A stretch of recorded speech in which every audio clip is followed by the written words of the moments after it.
Here's Jack Musa on the breakaway, looking for two, he's got it! Jack Musa across to O'Hara, he scores! That's a program record for point streak! Here's Donglish Mills on the doorstep, they score!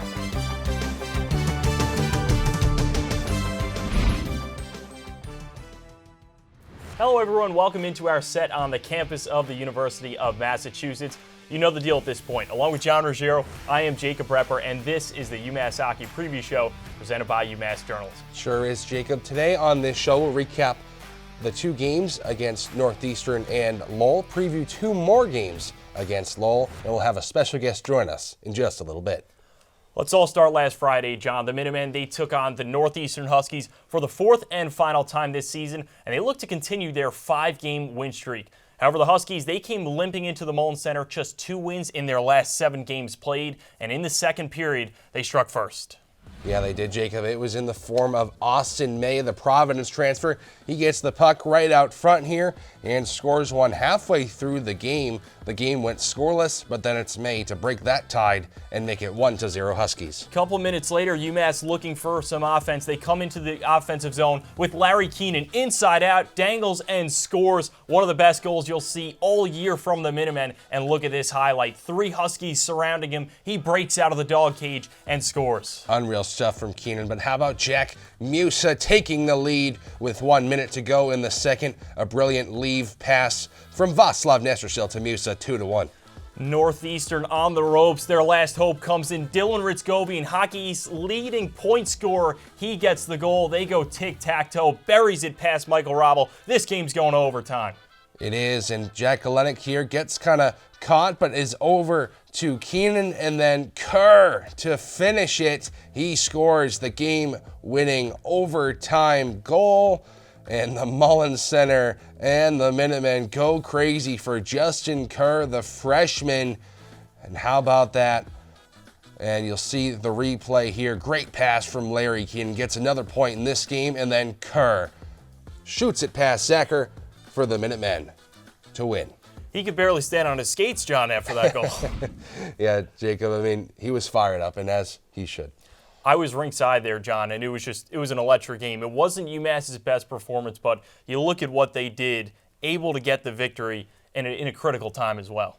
Yeah, Jacob, I mean, getting some scoring from an unlikely place in Justin Kerr. I talked about that with him about his age, actually. He is 22 years old as a freshman, and he said he thinks that gives him a leg up on some of the competition, and obviously he's heating up at a perfect time for the Minutemen. Had the game winner in overtime. Defensively, Michael Robel, 42 saves. We saw the great goal from Larry Keenan. 2 points for him. He continues his hot streak. Here's what Coach Carvel had to say after the game.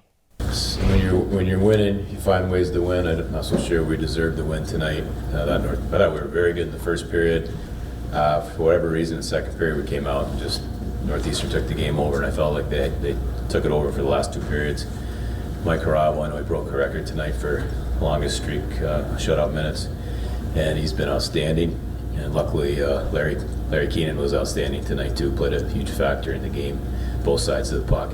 It wasn't crazy about our game. Second, third period, and again, not so sure we deserve the win tonight, but we'll take it and move it to 6 games unbeaten. The Minutemen had a day to rest and recuperate on Saturday. Then they went back in action, this time over in Lowell, Massachusetts, against an in-state rival, the Riverhawks. It was a thriller, Jacob, over at the Tsongas Center. It started only 4 minutes into the game with Josh Morey, the freshman defenseman, gets through some traffic and snipes one past Michael Robel. Later in the first period, Minutemen come charging the other way. It's Lucas Klechka, the freshman, gets the goal, ties this one up in 1, and it's all started because of a great move by Jack Musa. Feeds it to the far side, UMass scores. Now the Minutemen take the lead. Colson Hanrahan in on the right side, passes it over to Musa. He finishes it. Hanrahan, his first collegiate point as a freshman. He has been on a roll as of late. A few minutes later, into the second period we go. Justin Kerr, just talked about him. Why not continue the hot streak? A nice goal on the doorstep. Gets it to go. Just barely over Elliott there by Kerr. Great job by the freshman. But then back the other way with 5 minutes to go in the second, it's Diego Buttazzoni on the one-time. A power play goal for Lowell cuts the lead in half. Jack Musa's got a point. He's got a goal right here. Scores, finishes this one. A beautiful goal from him. Gets the Minutemen back up in front by a lot. Well, watch out, Jacob. Here come the Riverhawks in the third period. Josh Morey again. His second of the game as well for number 22. Another shot past Rabel. Minutemen starting to get a little bit nervous. 4-3. Here we go. Third period. TJ Schweigard comes in, rips this one past Michael Rabel. Low glove side. All of a sudden, we got a game. Yeah, Jacob, it all came down to the final 3 minutes where the unlikely hero comes into play. It's Cam Dunn. Gives UMass the lead. What a pass by DeLalce over to Dunn, who sends it 5-hole. And then, Jacob, to finish things here, it's Jack Musa, the hat trick on the empty net. Racing after that puck, just got enough to seal the deal for the Minutemen, a 6-4 win. John, how about Jack Musa? I mean, he was phenomenal. Coach Carvel said after the game that when Václav Nestrasil went down with an injury, Jack Musa had to take over, and he did just that. Yeah, I mean, that's exactly what you want to see out of one of your top forwards. Obviously, the Minutemen have been getting some scoring in places that they didn't necessarily expect it. Nestrasil and Musa were scoreless in, I believe it was 3 games before this weekend, but Nestrasil, he got a point against Northeastern, but then went down, as you said, and then that's where Jack Musa stepped up. Not only the 3 goals against Lowell, but of course the other one against Northeastern. 4 goals this weekend for Cardiac Jack. That's for sure. You call him the heartbeat of the team. Cardiac Jack, a name patented by our research assistant, Cameron Neary. Let's take a look at the numbers here, John, because this is a player that UMass needs if they want to win games, and he's been superb the last couple. Yeah, Jacob, I mean, he leads the team in points for a reason. 28 points this season and a plethora of points this past weekend, obviously. But he just scored his second hat trick of his career. Seems like he's heating up at a perfect time for the Minutemen. Let's take a look at another graphic here, John. Coach Carvel got a chance to talk to him earlier in the week. He gave us some updates about what the Minutemen will look like going into this weekend. Yeah, Jacob, Van Tassel, Kosman, and Nestrasil, no updates on them when it comes to the injury front. However, I did notice that they did not practice, at least on Tuesday. So they are a game time decision, I suppose, for this weekend. And Carvel talked about the recruiting pipeline to Czechia. And seems like a lot of those guys don't care about the bean pot. They know what UMass has to offer, and that's why they are recruiting a lot of Czechia guys over there. Jacob. How about that quote, John? I mean, that's a pretty fun one. And then, of course, Michael Rabel, Lucas Olvestad, those guys were sensational. A big reason why the Minutemen have been doing so good up until this point. John, we talked to Coach Carvel, of course. You also talked to a couple players earlier this week. You caught up with Justin Kerr and Cam Dunn. Let's take a look. What's up, Justin? Thanks for joining us here. Obviously, a couple big goals this week in an overtime game winner. What have you been proving it on this season to put the puck in the back of the net? Just overall, I guess my shot, my confidence has been a big issue. I mean, the pace has been, a lot faster than juniors. So just overall every day, just trying to get better. Yeah. Obviously, you start down low in the lines, you're moving all the way up. What's been the process like to get all the way up to that second line? Just, working hard and sticking to the process. Carr's been given, it gives everyone an opportunity. When I got my opportunity, I just wanted to make the most of it. And, that's how it's been for me. I've just been able to make the most of my opportunity. Big goal on Sunday. What have you been working on this season now up to 2 goals so far? What's been the main point you've been working on? I would say just like my confidence with the puck, just building confidence. The team's been really supportive of like picking me up and helping me with that. So just kind of being able to apply that on the ice has helped me a lot. Kind of what's been the process these last couple of months for you to crack the lineup and now just play a big role in a team that's won 7 straight? I'd say kind of starting with the basics. We have a lot of really nice facilities here, obviously. So getting in the shooting room, using like the extra time before practice, after practice, and those types of things, and then just kind of focusing on the details during practice has helped me a lot. You kind of carved out a nice spot there in that bottom six. Just what do you consider your role to be on this team? Kind of work hard, kind of cause turnovers, play strong defensively, and help the team as a glue guy in the locker room would be probably my main things, I'd say.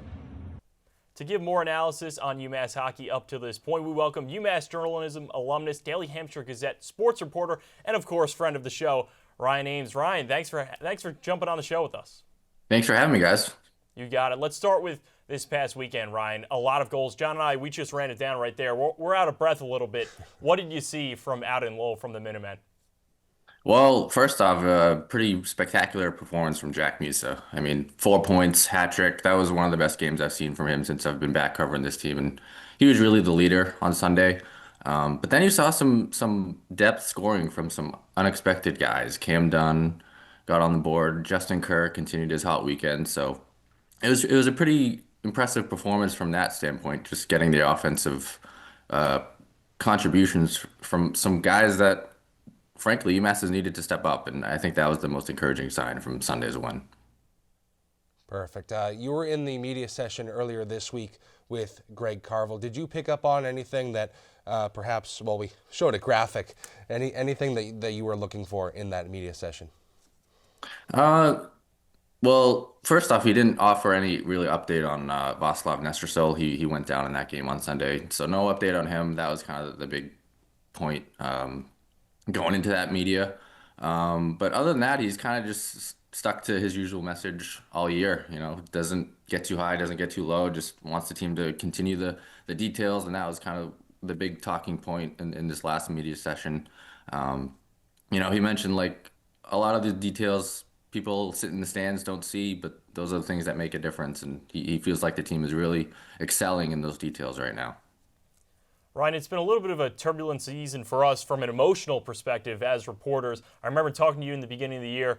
We're so excited about the youth of this team, but then, of course, the ranked opponents, and now it's just an absolute burner of a run for the Minutemen. Where do you see the Minutemen finishing these next couple weeks, and how do you think it relates to NPI rankings, which we know is so important for the NCAA tournament? Yeah, like you said, their schedule was a gauntlet to start the season. They faced, I don't know the exact number, but consecutive ranked opponents, it felt like every week in that first half of the schedule. And now the schedule has let up a little bit, and I think that's definitely helped the Minutemen kind of catch their breath, and they've obviously taken advantage with 7 straight wins. And you know, it's helped their NPI tremendously. You know, they've catapulted all the way up into the, I think, top 20 now.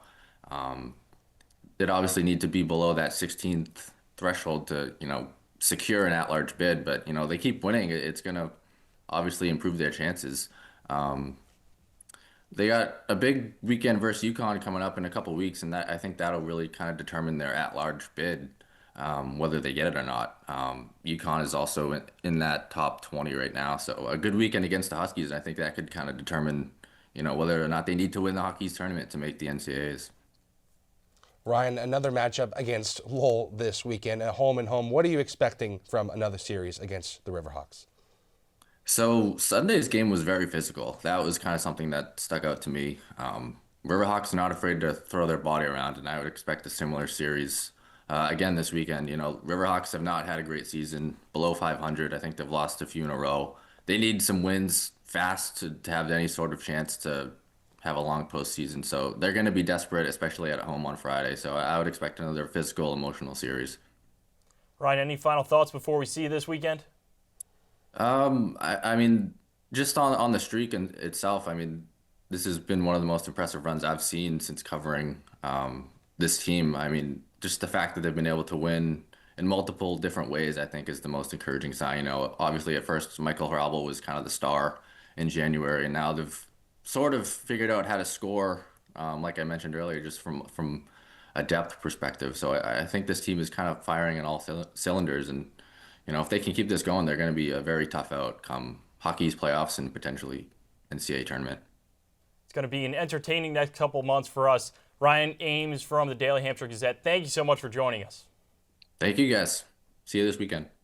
Always great catching up with Ryan Ames, John, but let's take a look at this weekend. Not our usual preview show because UMass is playing UMass Lowell yet again. We've seen a lot of them. We'll break it down in a couple weeks after the results of this weekend, but let me get your overall thoughts on what's to come.